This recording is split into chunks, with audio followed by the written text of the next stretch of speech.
Resonating structures of aniline. Aniline के अंदर ये ऑर्थो पैरा डायरेक्टिंग है और यहाँ पे प्लस आर इफेक्ट देखने को मिलता है।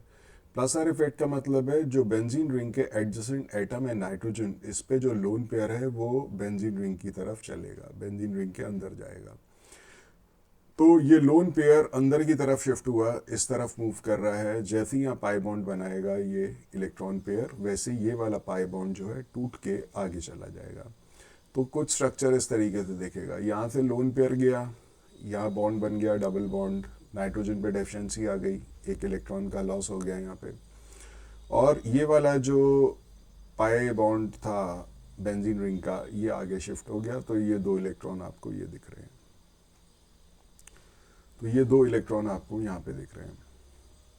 अब इसमें ये वाली सिचुएशन में ये पाई इलेक्ट्रॉन्स कभी लोकलाइज नहीं होते, हमेशा डीलोकलाइज्ड होते हैं, चलते रहते हैं, ये रुकते नहीं हैं। तो इलेक्ट्रॉन इधर मूव करेंगे तो यहाँ पाई बॉन्ड आ जाएगा, आप देख सकते हैं यहाँ बन गया है। जो जैसे ही यहाँ पाई बॉन्ड बनेगा इस पाई बॉन्ड को रिपेल कर देगा इधर, तो आप देख सकते हैं यहाँ नेगेटिव चार्ज आ गया। तो जैसे जैसे ये मूवमेंट हो रहा है अगले स्ट्रक्चर में आप उसका इम्पैक्ट देख सकते हैं कि क्या पड़ा। अब ये इलेक्ट्रॉन पेयर आगे की तरफ चलेगा तो यहाँ पे ये पाई बॉन्ड बनाएगा, और पाई बॉन्ड बनाएगा तो यहाँ पे ये वाले पाई बॉन्ड को रिपेल कर देगा। देखिए इसके मूव करने से आप देख सकते हैं यहाँ पे पाई बॉन्ड बन गया, लेकिन ये पाई बॉन्ड बनने से ये रिपेल होके इधर चला गया। एंड फाइनली ये इलेक्ट्रॉन आगे इधर मूव करके यहाँ पाई बॉन्ड बना लेगा, जो इस पाई बॉन्ड को रिपेल करके इसकी ओरिजिनल पोजीशन पे लोन पेयर आ जाएगा। तो आपने देखा कि यहाँ पे ये इलेक्ट्रॉन पेयर इधर गया और यहाँ पे पाई बॉन्ड बन गया, और ये इलेक्ट्रॉन पेयर इधर आया तो यहाँ पे लोन पेयर आ गया। फर्स्ट स्ट्रक्चर और लास्ट स्ट्रक्चर में देखिए तो से इलेक्ट्रॉन्स की पोजीशन जो बॉन्ड्स की है वो आपकी चेंज हो गई है। इसे कहते हैं डीलोकलाइजेशन ऑफ इलेक्ट्रॉन, और इसी का नाम है रेजोनेंस।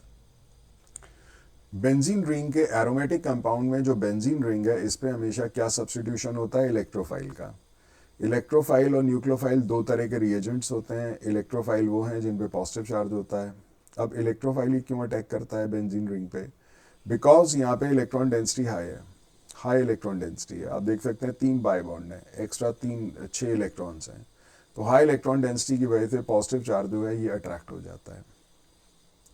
तो एनिलीन ऑर्थो पैरा डायरेक्टिंग क्यों है? अब पॉजिटिव चार्ज कहाँ पे अटैक करेगा? पॉजिटिव चार्ज अटैक करेगा जहाँ पे नेगेटिव सेंटर है। तो नेगेटिव सेंटर कहाँ है? ऑर्थो पोजीशन पे। इसके रिस्पेक्ट में ये ऑर्थो पोजीशन है, ये पैरा पोजीशन है, एंड अगेन ये ऑर्थो पोजीशन है। तो नेगेटिव चार्ज जहाँ जहाँ प्रेजेंट है उस सेंटर पे जाके इलेक्ट्रोफाइल अटैक करेगा। इसीलिए, और ये पोजीशंस कौन सी हैं? ये ऑर्थो है, ये पैरा है, ये ऑर्थो है। इसीलिए हम बोलते हैं कि aniline is ortho para directing in nature. हर वो कंपाउंड ऑर्थो पैरा डायरेक्टिंग होगा जहाँ पे एडजेसेंट एटम पे अगर एक भी लोन पेयर है।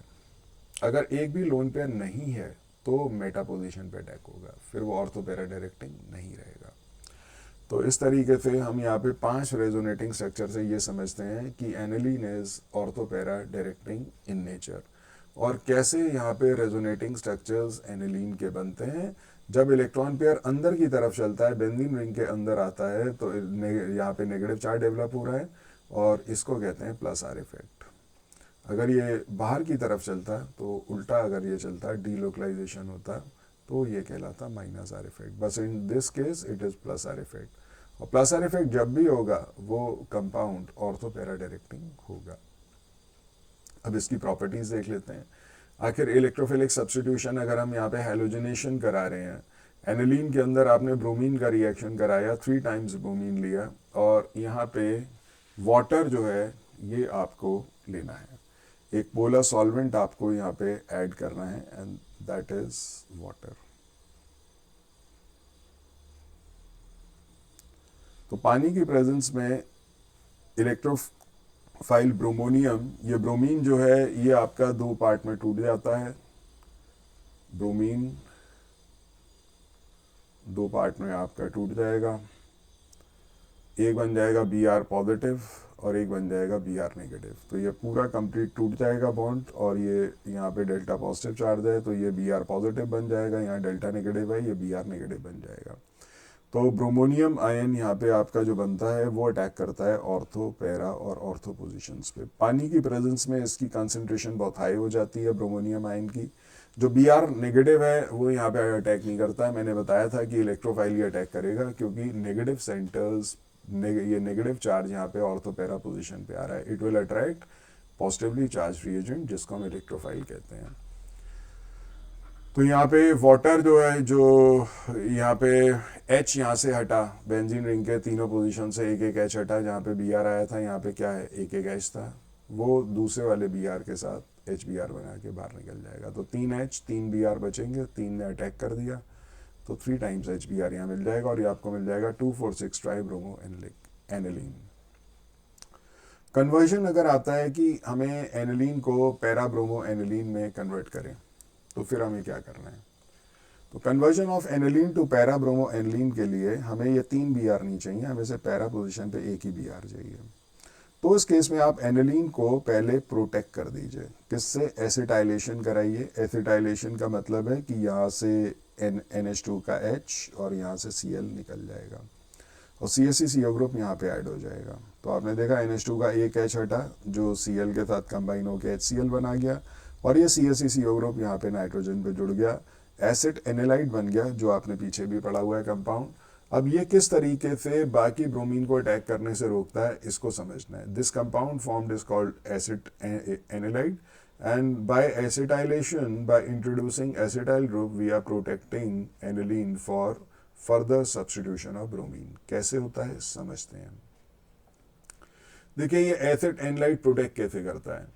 यहाँ पे ये जो C डबल बॉन्ड है, यही कंपाउंड जो पीछे आपने यहाँ पे देखा, इसी कंपाउंड को मैंने यहाँ पे C डबल बॉन्ड को बस ऊपर लिख दिया है, बाकी सेम कंपाउंड है एसिड एनालाइड। तो एसिड एनालाइड को C डबल बॉन्ड ऊपर लिख दिया यहाँ पे। अब इस कंपाउंड में क्या होगा, ऑक्सीजन ज़्यादा इलेक्ट्रोनेगेटिव है, ये पाई इलेक्ट्रॉन्स को अपनी तरफ खींच लेगा, जिसकी वजह से यहाँ पे नेगेटिव चार्ज है, यहाँ पे पॉजिटिव चार्ज आएगा, डबल बॉन्ड सबसे ये सिंगल बॉन्ड में कन्वर्ट हो गया। ये पॉजिटिव चार्ज क्या करेगा, यहाँ से लोन पेयर को खींच लेगा और यहाँ पे क्या आ जाएगा, डबल बॉन्ड। तो इस तरीके से ये जो लोन पेयर है, आपने देखा रेजोनेटिंग स्ट्रक्चर में ये जो लोन पेयर है ये बेंजीन रिंग के अंदर जो जा रहा था उसको हमने रोक दिया। हमने क्या किया, अब उसको बेंजीन रिंग के अंदर नहीं जाने दिया, बल्कि यहाँ पे वो इस तरफ आ गया आपका CO ग्रुप के साथ रेजोनेंस में। तो C double bond O group जो एसिटाइल ग्रुप का है, ये इस लोन पेयर को यहाँ खा ले जाए, ये इधर ये यूज़ कर लेगा in resonance with carbonyl group. तो ये इलेक्ट्रॉन पेयर अंदर बेंजीन रिंग में नहीं जा पाएगा, तो ऑर्थो पैरा और ऑर्थो पोजीशन पे नेगेटिव चार्ज डेवलप नहीं होगा, जैसा आपने रेजोनेटिंग स्ट्रक्चर्स में देखा था। क्योंकि इलेक्ट्रॉन पेयर अंदर नहीं आया, वो CO ग्रुप के साथ रेजोनेंस में यूज़ हो गया, जिसको कि हमने यहाँ पे अटैच किया है। तो ये रेजोनेटिंग स्ट्रक्चर एसिड एनालाइड के इस तरीके से हम बना सकते हैं।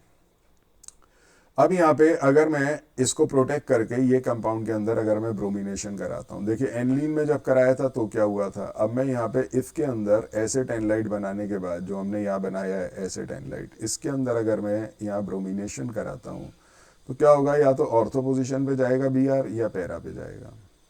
अब ऑर्थो पोजिशन पे एक H हटा, BR आ गया, क्योंकि इलेक्ट्रॉन पेयर रेजोनेंस में इसके साथ यूजअप है, यहाँ पे बहुत कम जाएगा बेंजीन रिंग में, तो इसीलिए एक एक BR ही सब्स्टिट्यूट हो पाएगा। तो एक BR ऑर्थो पे गया, एक पैरा पे गया, क्योंकि ओवरऑल कंपाउंड अभी भी ऑर्थो पैरा डायरेक्टिंग ही है। आपने इस कंपाउंड के अंदर यहाँ पे हाइड्रोलिसिस जब कराई तो देखिए ये CH3CO जो है, ये वाला पोर्शन, ये पानी का OH ले लेगा, तो मैंने OH लिखा हुआ है यहाँ पे, और क्या बना देगा, एसिटिक एसिड। इधर भी CH3CO पानी का OH लेगा और क्या बना देगा, एसिटिक एसिड। अब बचा हुआ H जो है पानी का, वो कहाँ जाएगा, NH के पास, और किस में कन्वर्ट कर देगा इसे, NH2 में। तो वापस आपने एनिलीन बना लिया, लेकिन ऑर्थो पैरा पोजिशन पे एक एक ब्रोमीन आपने लगा लिया। अब यहाँ पे इन दोनों में से कौन सा ज़्यादा स्टेबल है, वो कंपाउंड स्टेबल होते हैं जहाँ ये ग्रुप दूर दूर होते हैं। अब ये तो पास पास हैं, ये दूर दूर हैं, इसीलिए ये मोर स्टेबल होगा और ये लेस स्टेबल होगा। तो ये जो कंपाउंड है ये आपका लेस स्टेबल होने वाला है।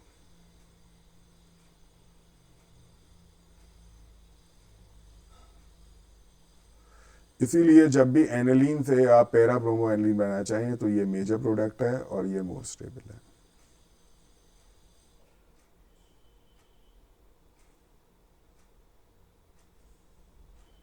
And this is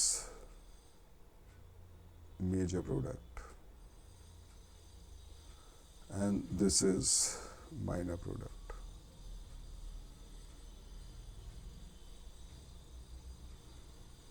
इसे हम कहेंगे ऑर्थोब्रोमो एनलीन और ये होगा आपका पैराब्रोमो एनलीन। तो कन्वर्जन अगर आपको करना है एनलीन का पैराब्रोमो एनलीन में तो पहले आपको उसे प्रोटेक्ट करना पड़ेगा।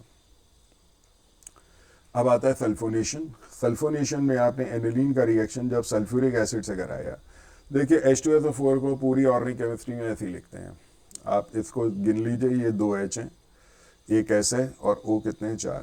तो इस तरीके से H2SO4 को लिखा जाता है कंसनट्रेट सल्फ्यूरिक एसिड। वही ऑर्थो और पैरा पोजिशन पे से एक एक H और यहाँ से ये OH निकल जाएगा। अगर आप देखो तो यहाँ से ये OH जो है ये आपका निकल जाएगा। तो यहाँ से H, यहाँ से OH क्या निकल गया, वाटर। SO3H ग्रुप यहाँ भी जा सकता है, यहाँ पे भी, पर मैंने बताया पास पास ग्रुप होते हैं तो रिपल्शन बढ़ जाता है, स्टीयरिक रिपल्शन कहते हैं इसको, तो स्टेबल कम होगा।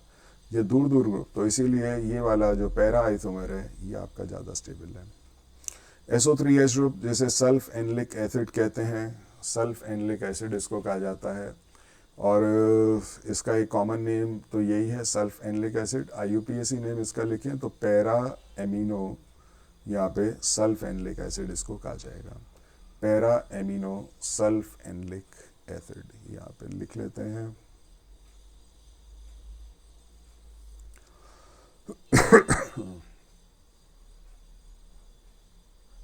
पैरा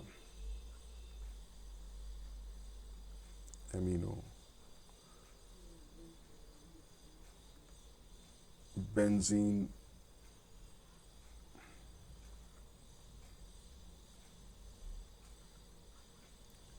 सल्फोनिक एसिड, ये इसी का IUPAC नेम है। लेकिन ये क्या है, यहाँ पे ये बेसिक ग्रुप है और ये एसिडिक ग्रुप है। This group is basic and this group is acidic. तो यहाँ से क्या होगा, ये जो H पॉजिटिव आयन है ये यहाँ पे जाके इसके साथ कोऑर्डिनेट बॉन्ड से जुड़ जाएगा और ये बन जाएगा NH3 पॉजिटिव और ये बन गया SO3 नेगेटिव। तो ये ज्विटर आयन बन जाते हैं। ज्विटर आयन वो होते हैं जहाँ पे एक ही आयन के ऊपर दोनों चार्ज हैं, पॉजिटिव चार्ज भी और नेगेटिव चार्ज भी है, तो इसे ज्विटर आयन कह सकते हैं, बाइपोलर आयन कह सकते हैं, इंटरनल सॉल्ट कह सकते हैं। ये जो सल्फ्यूरिक एसिड यहाँ पे लिया जाता है, टेम्परेचर 180 to 200 रखते हैं, तो यहाँ पे हम लेते हैं फ्यूमिंग सल्फ्यूरिक एसिड। आप लेंगे तो रिजल्ट बेटर रहेंगे। सल्फ्यूरिक एसिड के साथ फ्यूमिंग बनाना है तो SO3 ऐड कर दो। H2SO4 और SO3 के मिक्सर को क्या कहते हैं, ओलियम। अगर आप इसका फॉर्मूला देखो तो ये निकल जाएगा H2S2 एंड O7। आप जोड़ दीजिए, हाइड्रोजन कितने 2, F कितने 2 और O कितने हो गए 4 और 3 7, इसे ओलियम कहते हैं। इसी ओलियम का नाम पायरोसल्फ्यूरिक एसिड भी होता है, इसी का नाम फ्यूमिंग सल्फ्यूरिक एसिड भी होता है। तो आप यहाँ चाहें तो सिर्फ SO3 लिख सकते हैं, रिएक्शन का रेट तेज हो जाएगा, बाकी कोई फर्क नहीं पड़ेगा, प्रोडक्ट आपको यही मिलने हैं। यहाँ ऑर्थो आइसोमर नहीं मिलता क्योंकि स्टेरिक रिपल्शन, स्टेरिक हिंड्रेंस की वजह से अनस्टेबिलिटी आ जाती है। अगर यहाँ ग्रुप होंगे, ऑर्थो पोजीशन पे भी है, यहाँ पे भी है, तो इनके बीच में रिपल्शन बढ़ जाएगा। नाइट्रेशन, नाइट्रेशन जब आप कराते हैं इसके अंदर तो उसके लिए पहले आपको प्रोटेक्ट करना पड़ता है। जैसे पीछे किया था आपने, यहाँ पे जो प्रोटेक्शन किया था ये वाला, ये सेम प्रोटेक्शन आपको यहाँ पे एंडीन का एस्टाइल क्लोराइड के साथ करना पड़ता है नाइट्रेशन में। तो यहाँ से H और यहाँ से Cl निकल गया, HCl, CSACO ग्रुप NH पे यहाँ पे आके जुड़ गया, एसिटेनलाइट बना लिया। तो प्रोटेक्शन कैसे वर्क करता है मैंने आपको पीछे समझाया ही था, यहाँ पे कि जो NH2 ग्रुप पे जो नाइट्रोजन पे लोन पेयर है वो रेजोनेंस में यूज हो जाता है। जैसे ये इधर ट्रांसफर होगा, इस पर पॉजिटिव चार्ज आ जाएगा, पॉजिटिव चार्ज लोन पेयर को यहाँ से ले लेगा तो अंदर बेंजीन रिंग में जाने से थोड़ा सा रोक देगा, कम जाएगा भी है। तो उसकी वजह से प्रोटेक्शन हो गया कि अंदर सब्सटीट्यूशन यहाँ पे हम अब स्लो करेंगे। अगर हमें एक NO2 ग्रुप चाहिए तो हम यहाँ पे एक ही NO2 group ortho para position पे। ये नाइट्रेटिंग मिक्सचर है, कभी भी NO2 ग्रुप पूरी ऑर्गेनिक केमिस्ट्री में आपको ऐड करना है तो इन दोनों के मिक्सचर को लीजिए, कंसनट्रेटेड HNO3, कंसनट्रेटेड H2SO4। इनसे NO2 पॉजिटिव नाम का एक इलेक्ट्रोफाइल जनरेट होता है। यहाँ पे नाइट्रेटिंग मिक्सर से जो इलेक्ट्रोफाइल आपका जनरेट होता है that is NO2 positive, nitronium कहते हैं इसको, नाइट्रोनियम इलेक्ट्रोफाइल, नाइट्रोनियम इलेक्ट्रोफाइल आपका जनरेट होगा। इलेक्ट्रोफाइल्स वो होते हैं जिन पे पॉजिटिव चार्ज होता है, तो जिसकी वजह से आप देख रहे हैं कि यहाँ पे NO2 पॉजिटिव ऑर्थो और पैरा पोजीशन पे अटैक करेगा, क्योंकि यहाँ पे नेगेटिव चार्ज होता है। यहाँ एक बार ऑर्थो पे कर दिया, दूसरी बार पैरा पे कर दिया। अब ये दोनों डेरिवेटिव्स में तो हमको CSC CO ग्रुप हटाना है, तो हम हाइड्रोलाइज कराएंगे। हाइड्रोलाइज में पानी का OH कहाँ चला जाएगा, CSC CO के साथ, और H कहाँ चला जाएगा, NH2 के साथ। तो एस्टिक एसिड माइनस हो गया, और यहाँ पे आप देख रहे हैं रिस्टोर हो गया एनिलीन का ग्रुप। अब इन दोनों में से भी अगर आप यहाँ पे देखें, जैसे इनडायरेक्ट नाइट्रेशन कहते हैं, क्योंकि हमने एनिलीन में डायरेक्ट नाइट्रेशन नहीं किया, इसको इनडायरेक्ट किया प्रोटेक्ट करने के बाद, तो इसे इनडायरेक्ट नाइट्रेशन कहते हैं। और ये जो कंपाउंड है आपका, ये आपका लेस स्टेबल है। दिस इज लेस स्टेबल,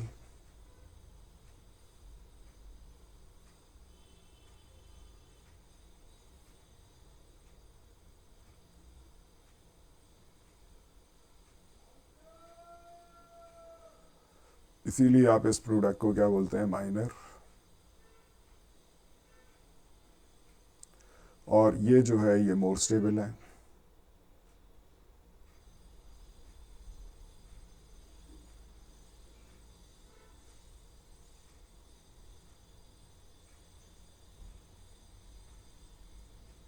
तो ये प्रोडक्ट हो जाएगा आपका मेजर। और एस्टिक एसिड यहाँ पे बाई प्रोडक्ट है, यहाँ पे HCl निकल गया, यहाँ से H और यहाँ से Cl। तो इस तरीके से इनडायरेक्ट नाइट्रेशन आपको कराना पड़ता है। जब भी नाइट्रेशन एनिलीन में कराएं, ऑलवेज प्रोटेक्ट करके कराइए। वैसे ये इनडायरेक्ट नाइट्रेशन कहलाता है, लेकिन कई बार क्वेश्चन आपको इसमें मिलता है डायरेक्ट नाइट्रेशन पे भी। तो इनडायरेक्ट नाइट्रेशन से आप कन्वर्ट कर सकते हैं एनिलीन को पैरा नाइट्रो एनिलीन में। अगर क्वेश्चन आपसे कहा जाए कि व्हाट हैपेंस व्हेन ये aniline is directly treated with nitrating mixture, बिना प्रोटेक्शन के, आपने कोई प्रोटेक्शन नहीं किया, CSC/CO/Cl से कोई रिएक्शन नहीं कराया, तो यहाँ पे NO2 पॉजिटिव नाम का जो इलेक्ट्रोफाइल है, जो पीछे आपने लिखा है, ये कहाँ पे अटैक करेगा, ऑर्थो पे भी अटैक करेगा, पैरा पे भी करेगा, और मेटा पे भी करेगा। सवाल ये तो चलिए हैरानी की बात नहीं है कि पैरा पोजीशन पे आ रहा है, यहाँ पे हम एक प्रोडक्ट ये वाला भी बना सकते हैं, ऑर्थो वाला भी, तो ऑर्थो पोजीशन पे भी आता है, बट ये काफ़ी कम बनते हैं, और इनके साथ पैरा ज़्यादा बनेगा, ऑर्थो भी बनेगा। मैं प्लस करके यहाँ पे लिख देता हूँ। तो थोड़ी बहुत क्वांटिटी ऑर्थो आइसोमर की भी आपको मिलती है, मेटा भी मिलता है, पैरा भी मिलता है, लेकिन मेजर आपको पैरा मिलेगा और मेटा मिलेगा। ऑर्थो की अमाउंट काफ़ी कम होगी।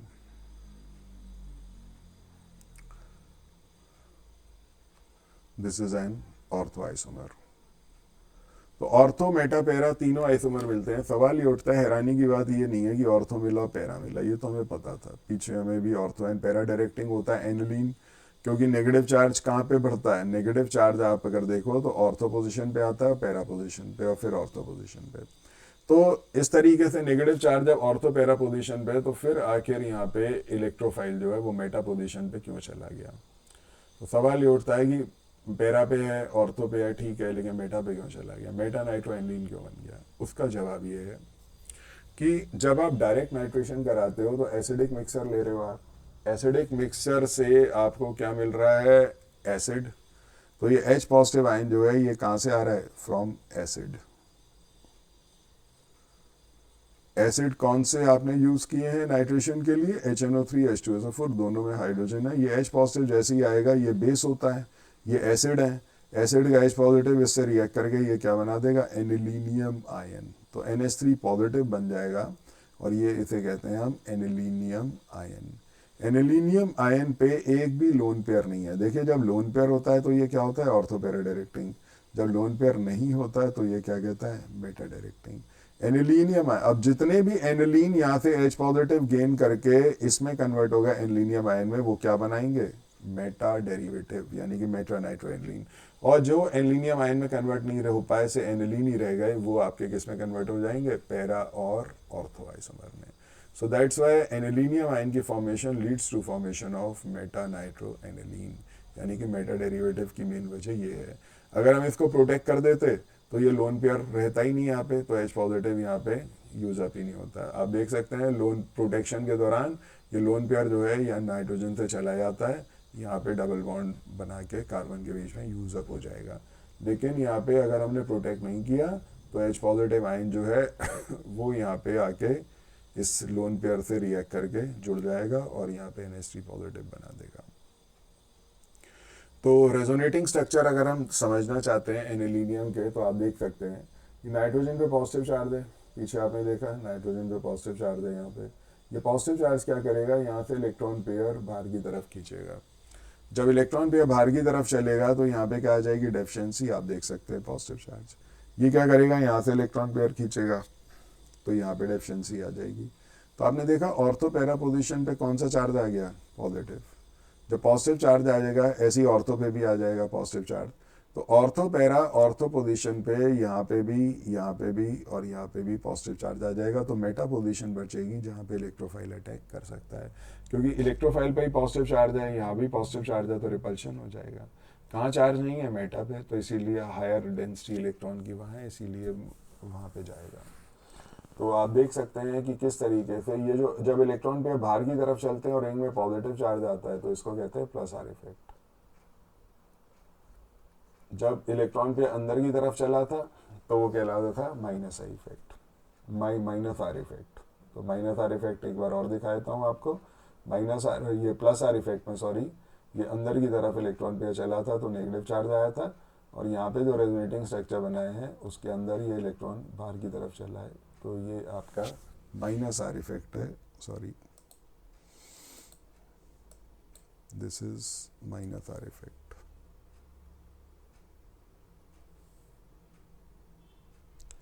जिसमें बाहर की तरफ इलेक्ट्रॉन पेयर चलता है।